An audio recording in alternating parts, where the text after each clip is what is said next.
in what almost seems like an inevitability. The in-house inquiry committee, which had been constituted to inquire into the allegations of sexual harassment against Chief Justice of India Ranjan Gogoi, has found that there is no substance to the allegations and in essence given a clean chit to the Chief Justice Ranjan Gogoi.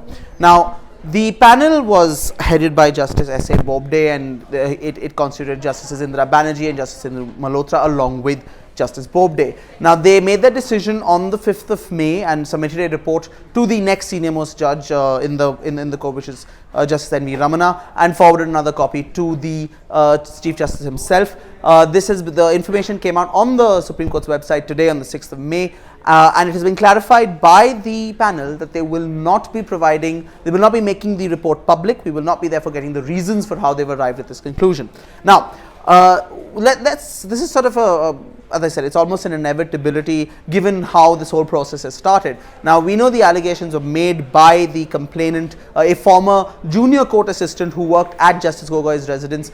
She made the allegations in an affidavit dated 19th April 2019. This was sent to 22 judges of the Supreme Court, and then a story was released across 4 news platforms on the 20th of April. On the same day itself, the Chief Justice of India, Ranjan Gogoi, in an extraordinary move, and one which has been termed by some as judicial impropriety, some as misconduct, conducted his own hearing in the Supreme Court on the 20th of April, in which he defended himself and claimed that this was all part of a larger conspiracy. Now, from the 20th of April till the 23rd of April, there was no word on whether there would be a separate inquiry committee, how this would be conducted, would it be under the Prevention of Sexual Harassment Act.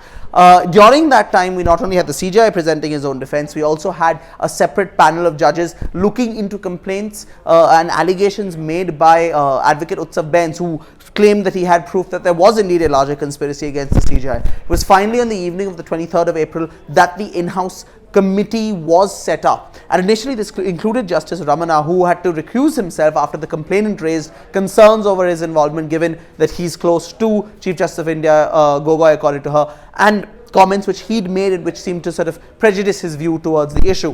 Now, that was on the 23rd. There were then a number of hearings from the 26th of April onwards, after Justice Indra Malhotra was brought in to hear the matter, and they conducted 3 hearings where they took the evidence and listened to the complaint and the testimony of the complainant.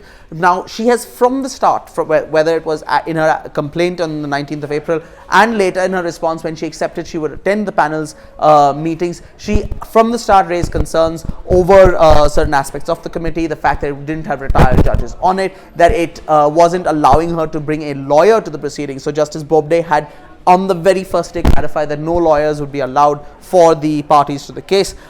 She also raised concerns of the fact that no procedure was specified for this panel to conduct its proceedings. Now, the panel is supposed to be under the in-house procedure of the Supreme Court, which was set out in 1999, which allows the panel to make up its own rules of procedure, but it refused to allow her a lawyer. Finally, on the 30th of April, after the 3rd hearing, the complainant decided to opt out of the proceedings. The committee, however, said, look, we're going to continue this ex parte, which means without one of the parties here.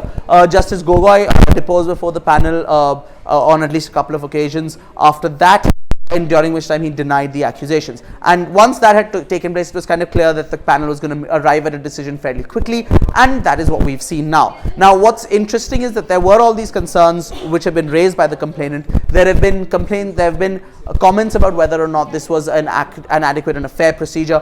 Justice D.Y. Chandrachud of the Supreme Court actually wrote a letter to the panel, has reported it in a letter to the panel in which he raised these objections, said that the woman should have been given the chance to bring her lawyer, and wanted them to reverse the decision to have everything ex parte. But obviously that has come too late, whether or not that was true, because there's a whole lot of controversy over whether or not Justice Chandrachud actually had the backing of other judges, or whether actually judges thought this was an interference. But regardless, his intervention is not going to play any role because the panel has obviously made its decision.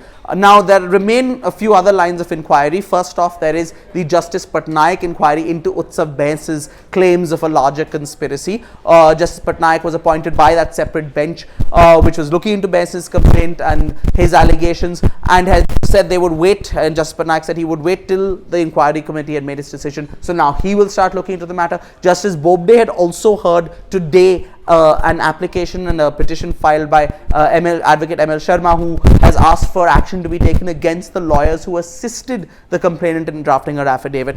This is Prashant Bhushan, Shanti Bhushan, Indira Jaising, Kamini Jaiswal, and Vrinda Grover. Now, again, how exactly that's going to proceed based on what's come out of this committee, we'll have to wait and see.